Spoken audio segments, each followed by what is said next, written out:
Shalom, selamat pagi sidang jemaat GM Glory Permi. Hari ini Ahad 3 Mei 2020, kita lagi berada di dalam suasana PKP yang keempat, sehingga pada tarik 12 Mei yang akan datang. Di dalam awal bulan seperti biasanya, kita dalam minggu yang pertama selalunya kita menjalankan perjamuan kudus serta membawa persembahan persepuluhan kita kepada Tuhan. Namun oleh karena situasi dan kondisi saat ini, semuanya kita gantikan dengan cara online. Termasuk saya punya khotbah ini pun kita rekam secara online. Namun demikian, saya berharap sebagaimana yang disuarakan di dalam buletin gereja kita boleh memberikan persepuluhan dan persembahan kita dengan cara bank in kepada nomor yang telah tertera. Nanti kita akan lihat buletin gereja kita, di sanalah kita akan memberikan persembahan kita. Dan pada minggu depan, biasanya juga minggu kedua bulan kelima, bulan Mei, kita selalunya gereja merayakan perayaan Hari Ibu, Hari Wanita. Jadi saya ingin memberikan tema saya khas untuk minggu hadapan, berorientasi kepada perayaan Hari Wanita. Meskipun kita tidak rayakan bersama di gereja, namun saya berharap ibu-ibu yang ada di rumah tetap happy lah, tanpa harus membuat perayaan oleh karena suasana PKP, tetapi kita tetap bersuka cita. Oleh karena saya berharap firman Tuhan yang akan kita sampaikan pada minggu hadapan sesuai dengan perayaan Hari Wanita. Nah, tetapi hari ini saya ingin membawa kepada satu tajuk supaya kita yang menjalani PKP di mana kita berada, kita tetap bersemangat. Saya ingin membawa kepada satu pemahaman bagaimana Roh Kudus berkarya dalam kehidupan kita tanpa kita sadari bahwa Dia adalah Allah, pribadi Allah yang senantiasa berkarya. Jadi pada hari ini dan hari kemarin saya sudah menyampaikan tentang karya Roh Kudus itu di dalam renungan pagi kita. Tetapi saya mau membawa supaya jemaat kita senantiasa bersemangat meskipun dalam suasana PKP. Jadi saya menyampaikan satu tajuk, satu topik, peranan Roh Kudus sebagai inspirator bagi orang percaya. Jadi ini yang menjadi kajian bagi saya untuk kita menjalani kehidupan kita di masa PKP ini. Roh Kudus senantiasa berkarya dalam hidup kita, kita senantiasa hidup di dalam pimpinannya, meskipun suasana dan kondisi yang merasa bahwa kita terkurung. Tetapi Roh Kudus adalah roh yang memberikan kekuatan, semangat, penghiburan, itu juga yang memberikan kepada kita kekuatan ketika kita menjalani situasi yang seperti ini. Tujuan saya supaya sidang jemaat, bahkan seluruh yang mendengarkan firman Tuhan pada hari ini, renungan kita, boleh terinspirasi. Bagaimana meskipun saya terkurung, tetapi saya boleh menjadi berkat bagi orang lain. Oleh karena itu saya ingin membawa kepada satu pelajaran bagi kita, peranan Roh Kudus sebagai inspirator. Jadi dalam bagian ini saya membagi kepada kita 3 perkara bagaimana dia berperan dalam kehidupan kita. Yang pertama, Roh Kudus itu menginspirasikan manusia untuk menuliskan perkataan Tuhan. Ya, kita akan lihat nanti macam mana Alkitab kita ini boleh menjadi pemandu bagi kehidupan kita sebagai orang percaya untuk kita renungkan, karena itu adalah ilham Allah. Sehingga setiap kita, saya berharap kita senantiasa membaca firman Tuhan, karena dia di dalam firman Tuhan itu ada satu kekuatan yang membangunkan, yang menginspirasikan Anda dan saya untuk tetap menjalani kehidupan yang saat ini sedang kita jalani. Yang kedua, nanti saya akan menyampaikan bagaimana Roh Kudus itu berperan dapat menginspirasikan kita untuk tetap berada dalam posisi untuk melakukan kebenaran Allah. Jadi kekuatan kuasa Roh Kudus ternyata tidak hanya menginspirasikan manusia untuk menuliskan perkataan Allah, tetapi juga supaya kita dapat melakukan kebenaran Allah melalui apa yang kita renungkan melalui firman Tuhan. Dan yang terakhir, saya menyampaikan peranan Roh Kudus itu, bagaimana dia boleh memberi inspirasi kepada kita, tetapi juga kita boleh menginspirasi orang lain. Artinya boleh menjadi berkat bagi orang lain.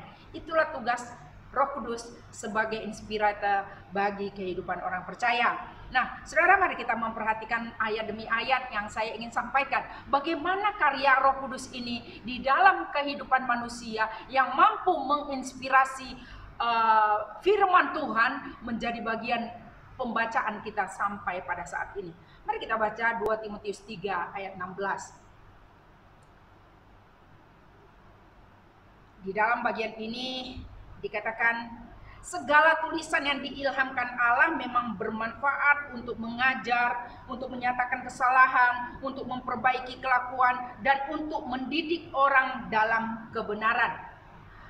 Roh Kudus adalah pribadi Allah yang mampu menginspirasi sesuatu hal kepada manusia, sehingga manusia dimungkinkan untuk memahami perkataan Tuhan, memahami kebenaran Allah. Nah, pada waktu penulisan firman Allah ya di dalam kitab 2 Timotius 3 ayat 16 ini, manusia di Roh Kudus menginspirasikan manusia untuk menuliskan kata-kata yang diilhamkan oleh Allah. Kata yang diguna pakai tentang inspirasi di sana adalah segala tulisan yang diilhamkan oleh Allah. Kata diilhamkan berasal daripada kata theopneustos, artinya diinspirasikan oleh Allah. Roh Kudus berperan dan berkarya secara aktif dalam diri manusia, dalam hal ini penulis kitab Alkitab itu, untuk menuliskan apa perkataan yang Tuhan inspirasikan kepada manusia itu untuk dicatat. Jadi saudara-saudara, dalam hal ini kita ingin melihat bagaimana karya Roh Kudus sebagai inspirator. Nah, pribadi Allah, pribadi ketiga Allah Tritunggal ini, yaitu Roh Kudus, dia mengilhamkan, menginspirasikan Alkitab ini menjadi satu tulisan yang mampu bermanfaat untuk mendidik, untuk mengajar, untuk menyatakan kesalahan, dan memperbaiki kelakuan. Saudaraku yang dikasihi Tuhan, ini merupakan standar kehidupan kita sebagai orang Kristen, orang percaya, bahwa ada panduan yang harus menjadi kita bercermin di atas kebenaran Allah, yaitu Alkitab. Alkitab adalah kebenaran Allah. Saya berkata bahwa seluruh apa yang dituliskan daripada firman Tuhan yang ada di dalam Alkitab yang saudara punya, Perjanjian Lama sampai Perjanjian Baru, semua itu merupakan kebenaran Allah yang telah diinspirasikan Allah melalui firman-Nya. Oleh karena itu, saudara-saudaraku, Roh Kudus sebagai inspirator, dia mampu mengilhamkan perkataan-perkataan Tuhan ini yang kita patut baca, yang menjadi panduan bagi kehidupan kita sebagai orang percaya. Saudara, jangan terlalu panik, jangan terlalu gelisah, karena firman Tuhan masih ada. Alkitab ada untuk kita renungkan, Alkitab ada supaya kita hidup di dalam kebenarannya. Jadi untuk memahami Alkitab, memang pribadi ini harus berkarya dalam kehidupan orang percaya. Sehingga saya selalu memberikan nasihat kepada saudara-saudara kita yang khasnya yang baru dibaptis pada bulan 2 yang kemarin, bulan Maci yang kemarin itu, jangan lupa baca Alkitab, karena Alkitab itulah yang memberikan kepada kita, yang bermanfaat bagi kita untuk mengajar kita, untuk mendidik kita, untuk menyatakan kesalahan yang apa yang kita lakukan. Alkitab memang berkuasa untuk memberi manfaat bagi kita. Oleh karena itu jangan menyimpang daripada standar Allah, standar kebenaran Allah yang telah digariskan, yang telah dituliskan, yang telah diilhamkan di dalam Alkitab. Saudara, mari kita baca Alkitab kita sebagai panduan dasar kehidupan kita untuk menjadi orang-orang yang diberkati Tuhan. Yang kedua, selain Roh Kudus berperan untuk menginspirasikan Alkitab yang adalah firman Allah itu, Roh Kudus juga menginspirasikan supaya setiap orang percaya dapat melakukan kebenaran Allah, dapat dimungkinkan untuk melakukan kebenaran yang bersumber daripada Alkitab itu. Tidak hanya Alkitab sudah ada, maka manusia ya baca terserah kamu. Bukan. Tetapi Roh Kudus memberikan inspirasi bagi kita, sehingga apa yang kita baca menjadi kekuatan bagi kita. Itulah artinya rema. Ketika Anda membaca firman Tuhan, sehingga selalu saya membawa kepada kita setiap hari renungan pagi. Saya sebut dia rema. Rema kita di pagi hari ini adalah yang seperti ini. Kenapa saya berkata rema kita pada hari ini? Oleh karena firman Tuhan itu telah berbicara kepada saya, yang saya ingin kongsikan kepada jemaat Tuhan.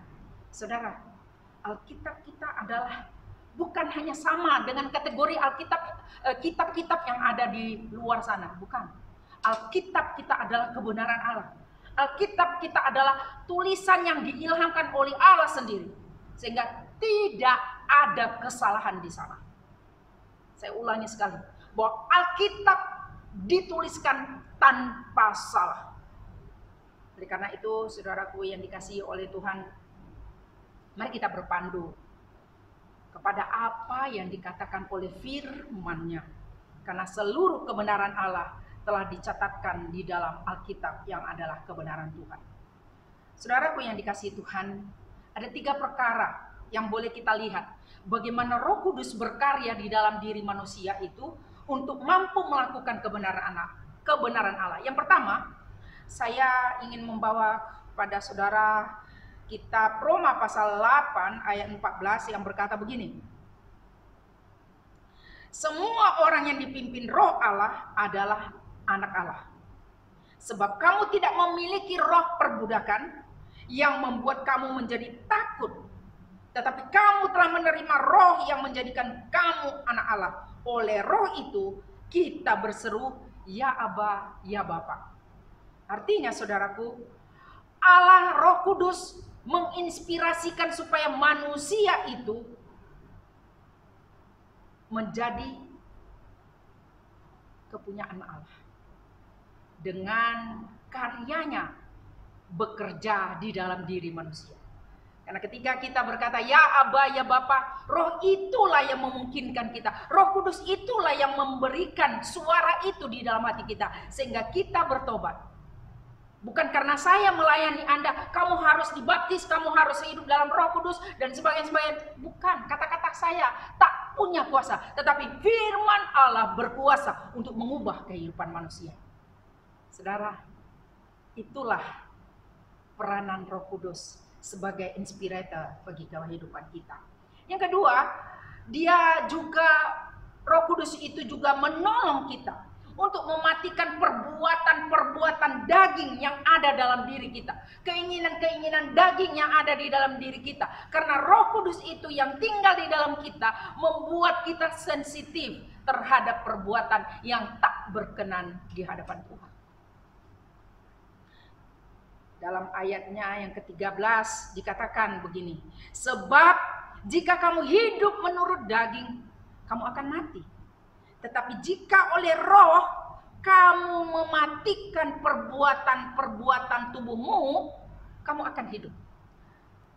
Bapak Ibu sidang jemaat yang dikasihi Tuhan, bahwa Paulus ingin menyuarakan di dalam kehidupannya, dia ingin menyatakan keinginan dia untuk hidup bersama dengan Tuhan, tetapi kedagingan yang masih ada melekat di dalam dirinya itu yang perlu diperjuangkannya untuk berkenan kepada Tuhan. Jadi kedagingan itu adalah sesuatu yang membuat kita terpisah daripada Tuhan. Tetapi saudara, melalui firman Tuhan ini, Roh Kudus menolong kita untuk mematikan perbuatan-perbuatan kedagingan kita. Bapak Ibu saudaraku yang dikasihi Tuhan, perbuatan daging itu sesuatu yang tak berkenan di hadapan Tuhan. Segala kedagingan, kata firman Tuhan, itu tak berkenan di hadapannya. Sehingga untuk menolong manusia itu mematikan perbuatan dagingnya, Roh Kudus harus berkarya dan hidup di dalam diri orang itu. Kita tidak mempunyai kemampuan untuk menggantikannya dengan begitu saja.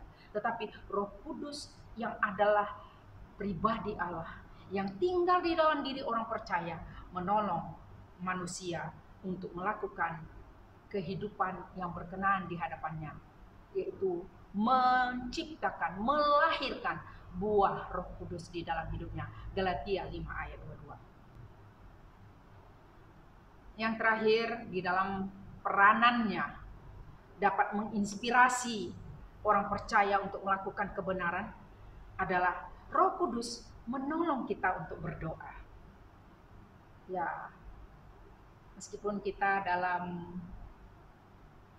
doa syafaat tidak lagi kita hadir di gereja ini untuk menjalankan doa syafaat setiap hari Rabunya, tetapi saya berharap meskipun kita dibatasi dalam berdoa di dalam gedung ini, tetapi Allah kita adalah Allah yang tidak terbatas, yang mampu mendengar dimanapun seru doa kita naikkan.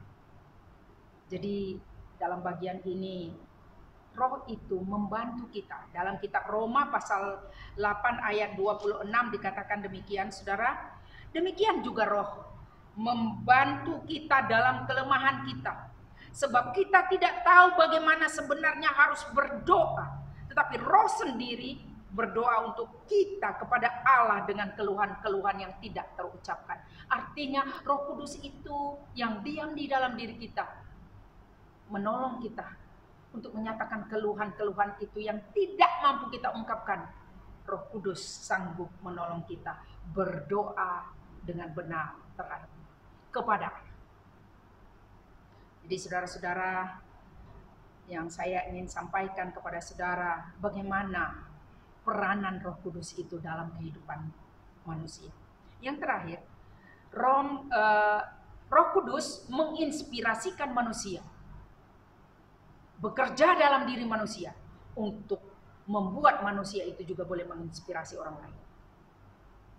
Artinya Roh Kudus yang tinggal di dalam diri kita, dia mampu memberikan kita untuk menasihati orang lain.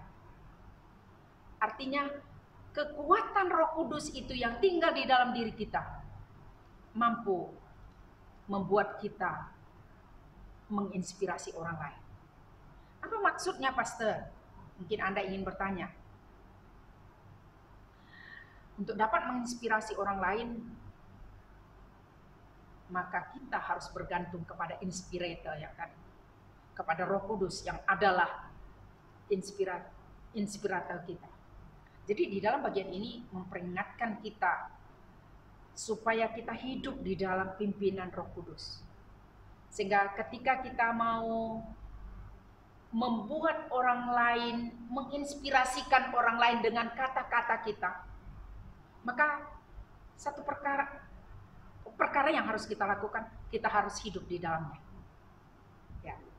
Jadi apa-apa yang kita ingin berikan nasihat, dorongan, penghiburan di dalam kepada orang lain, tetapi kata-kata kita terbatas ketika kita ingin menyatakan nasihat kita. Tetapi Roh Kudus itu akan memimpin kita untuk dapat kata demi kata, kalimat demi kalimat yang Anda sampaikan boleh menjadi berkat bagi orang lain. Itulah kekuatan kuasa Roh Kudus sebagai inspirator. Saudara, mungkin Anda ingin bertanya, lalu bagaimana saya memberi inspirasi kepada orang lain, Pastor? Saya mau menjadi berkat juga kepada orang lain, tetapi saya ini tak punya apa-apa yang saya mau ingin kongsikan. Ya, saudara, yang pertama, jika Anda mempunyai keinginan yang sama seperti saya, ingin membuat orang lain berjaya, ingin mendorong orang lain supaya orang lain itu terinspirasi melalui kata-kata saudara, ada beberapa perkara yang kita boleh lakukan. Yang pertama, saudara, jadilah diri Anda sendiri. Jadilah diri Anda sendiri. Be yourself. Artinya, ketika kita menjadikan diri kita sendiri seperti apa, memang kita ini diciptakan Tuhan unik. Hanya kita yang ada di dunia ini yang sama persis seperti kita, tak ada duanya. Ya, seperti mana Anda ketahui, saya punya anak twin, kembar. Orang berpikir mereka sama, tidak semuanya sama. Ya. Artinya tidak, kalau semuanya sama tak unik lagi. Jadi jadilah dirimu sendiri, artinya kita harus memberikan semangat kepada diri kita sendiri sebelum kita memberi semangat kepada orang lain. Jadi artinya di sana kita memulakan sesuatu dari diri kita sendiri dulu. Pikirkan kata-kata yang baik, lalu perlakukan diri Anda dengan baik, dan bertindaklah dengan baik. Selalu saya memberi nasihat dengan tiga kata: right thinking, right feeling, right action. Artinya ketika kita berpikir, pikiran-pikiran yang masuk ke dalam pikiran kita akan mempengaruhi perasaan kita. Dan perasaan kita itu akan membawa kepada satu tindakan. Karena apa? Perasaan kita mempengaruhi tindakan kita. Jadi, saudaraku, apa yang dikatakan firman Tuhan di sini? Jadilah dirimu sendiri. Ternyata Tuhan begitu menerima kehidupan kita sebagaimana kita ada. Apabila kita menempatkan diri kita sebagaimana kita ada, kita tidak lagi seperti orang lain. Cara kita mungkin agak berbeza dengan orang lain, pasti berbeza. Firman Tuhan yang saya sampaikan mungkin orang lain pernah sampaikan, tetapi pasti berbeza ketika berada di dalam pemberitaan yang saya sampaikan. Firman Tuhan tetap sama, tetapi jadilah dirimu sendiri. Pastikan kamu punya keberanian juga untuk menjadikan diri Anda seperti mana Anda ada. Karena Tuhan ternyata di dalam firman Tuhan dalam 1 Yohanes 5 ayat 12 berkata begini, barang siapa memiliki anak, ia memiliki hidup. Barang siapa tidak memiliki anak, ia tidak memiliki hidup. Jadi sebenarnya Roh Kudus itu yang ada di dalam diri kita telah membuat kita, memungkinkan kita untuk melakukan apa yang Tuhan ingin lakukan di dalam dan melalui kita. Saudara, saya banyak kesaksian tentang hal seperti ini, tapi saya ingin membawa kita, memberikan semangat kepada kita, jadilah diri kita sendiri. Boleh kita melihat orang lain, cara dia, tetapi kita tetap kepada diri kita sendiri. Melakukan apa yang kita mampu lakukan. Karena kita tidak dapat menjadi seperti orang lain. Itulah yang memberikan kepada kita kekuatan untuk menyemangati orang lain, kita harus bermula daripada diri kita sendiri. Yang kedua, jadilah pemberani. Ya. Untuk dapat menginspirasi orang lain, kita memulakan, kita tanya diri kita. Pepatah Melayu, apa itu dia kata, tepuk dada, tanya selera. Artinya, jangan lakukan yang Anda pikir Anda memang tidak dapat lakukan. Tetapi apabila mesti kita bukan tidak mungkin boleh melakukannya, boleh saja. Karena tidak ada yang mustahil bagi Allah. Selalu saya berkata kepada para EJK Youth, tidak ada yang mustahil bagi Tuhan, lakukan saja dulu. Mari kita coba. Ya, kita coba saja. Ya, kalau memang tidak dapat, mungkin kita gagal hari ini, bukan selamanya kita gagal. Mungkin minggu depan kita coba lagi, mungkin kita sudah boleh melakukannya.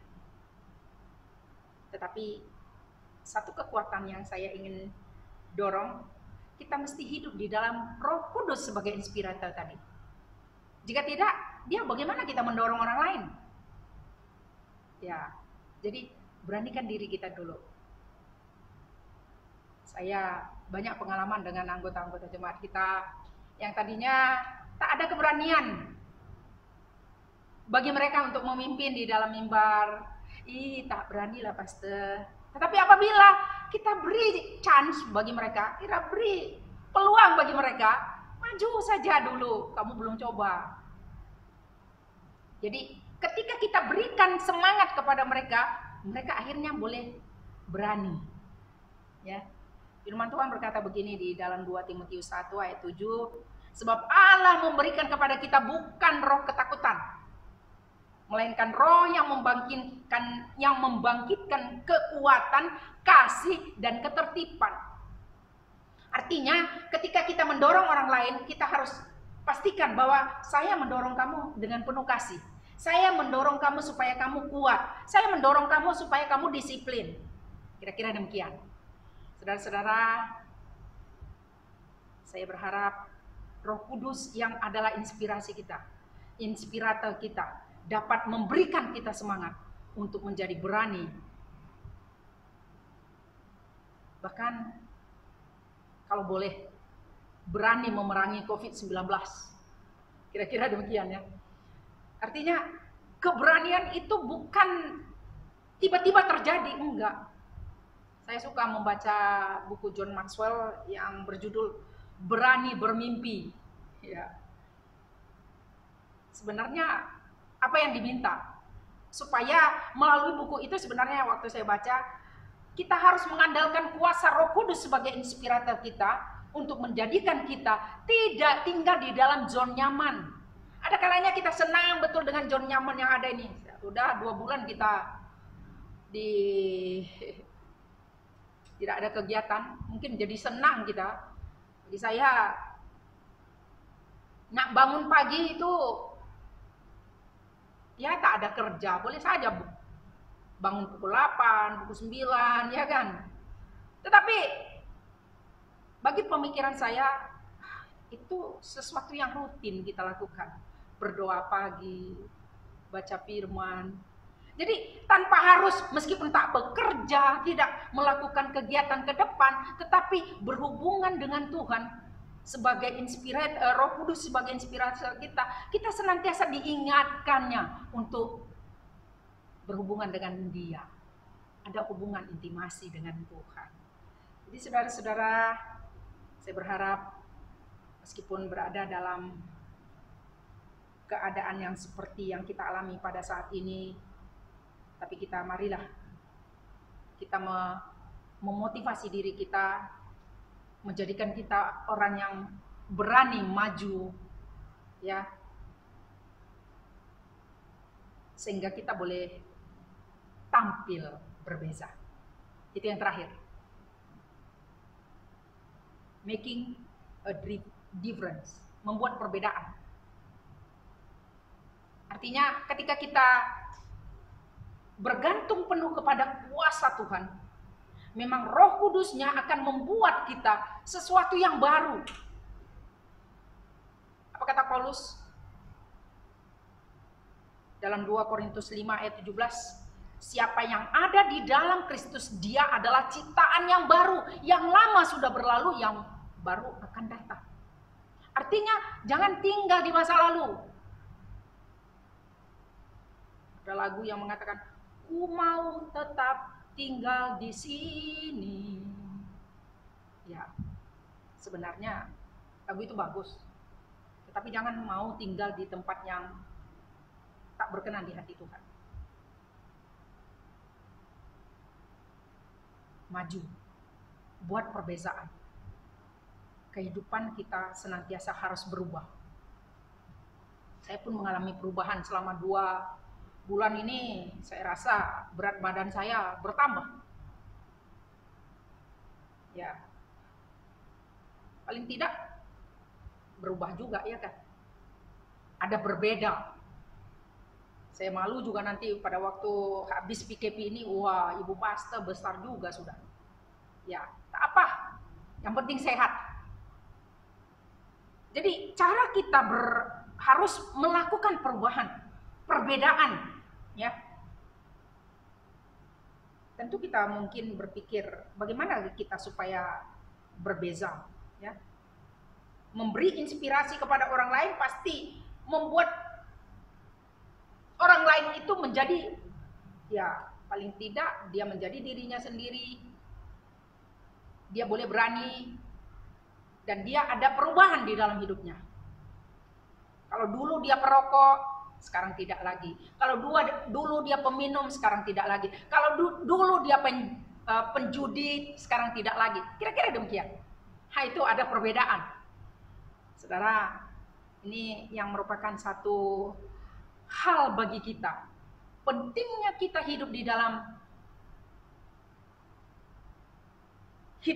Roh Kudus, supaya kita boleh menginspirasi orang lain.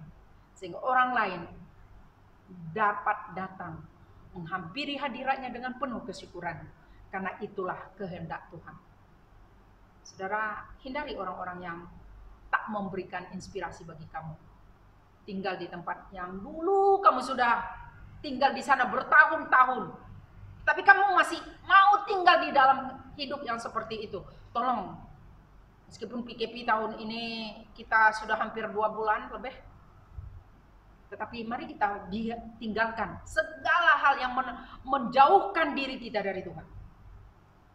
Buatlah perbedaan, karena perbedaan itu harus terjadi. Relevansinya saya ingin sampaikan kepada kita, hiduplah dalam pimpinan Roh Allah yang kudus, karena Dia berperan sebagai inspirator, mampu menginspirasikan kita manusia, mampu menuliskan kata-kata Tuhan melalui Alkitab yang kita sudah baca, supaya kita hidup dalam kebenarannya. Maka kita patut menginspirasi orang lain juga.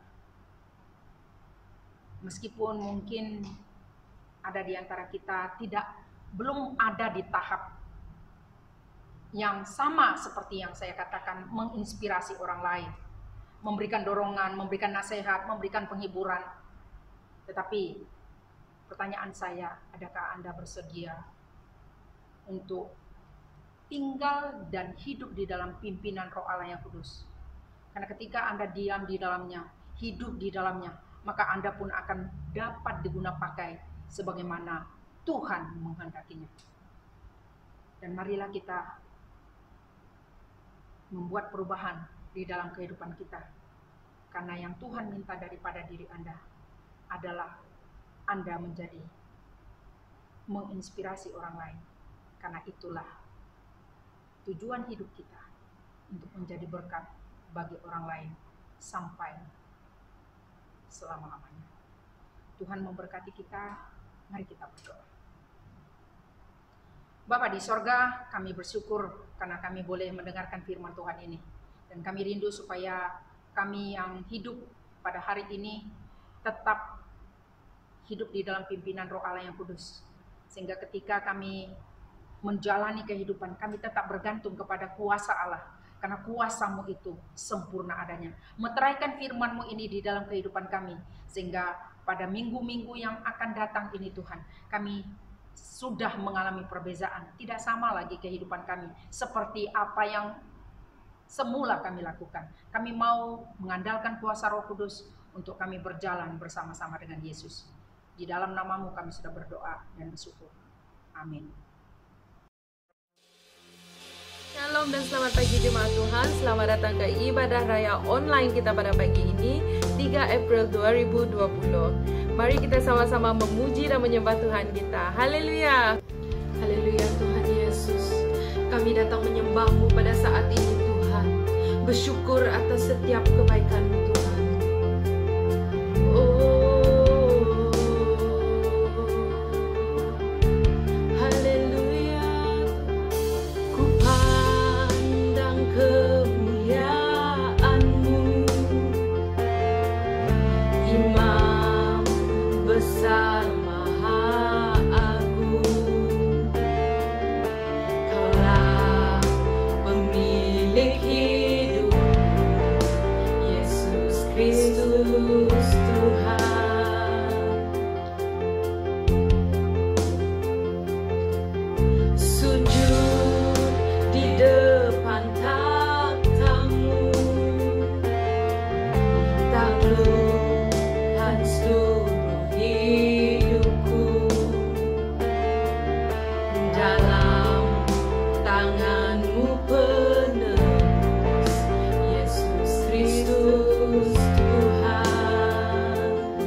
Shalom, mari kita naikkan doa kita bagi negara kita, Malaysia.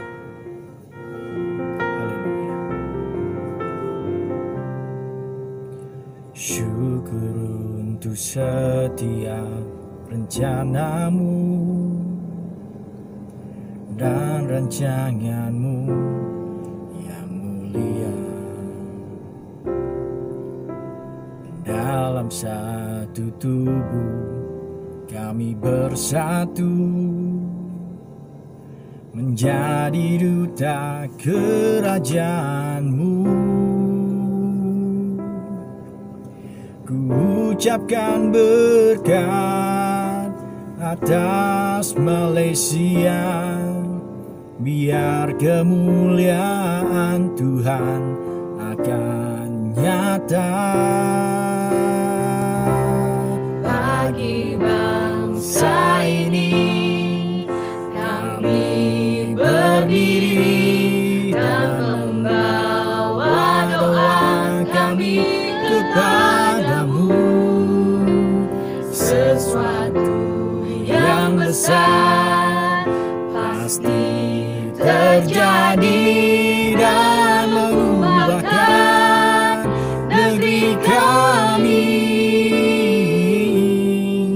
Hanya nama-Mu Tuhan ditinggikan atas seluruh bumi.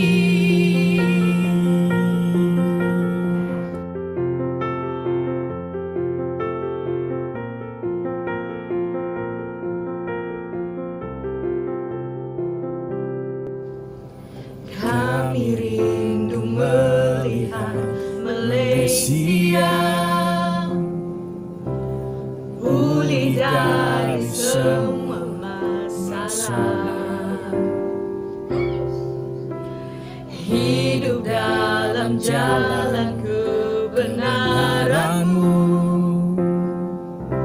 pancarkan terang kemuliaan-Mu. Kami tahu hati-Mu Tuhan ada di bangsa ini.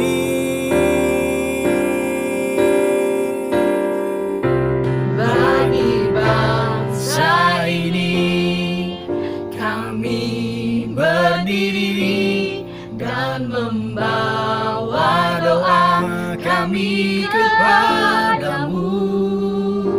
Sesuatu yang besar pasti terjadi dan mengubahkan negeri kami. Hanya nama-Mu Tuhan ditinggikan. Hanya nama-Mu Tuhan ditinggikan. Hanya nama-Mu Tuhan ditinggikan atas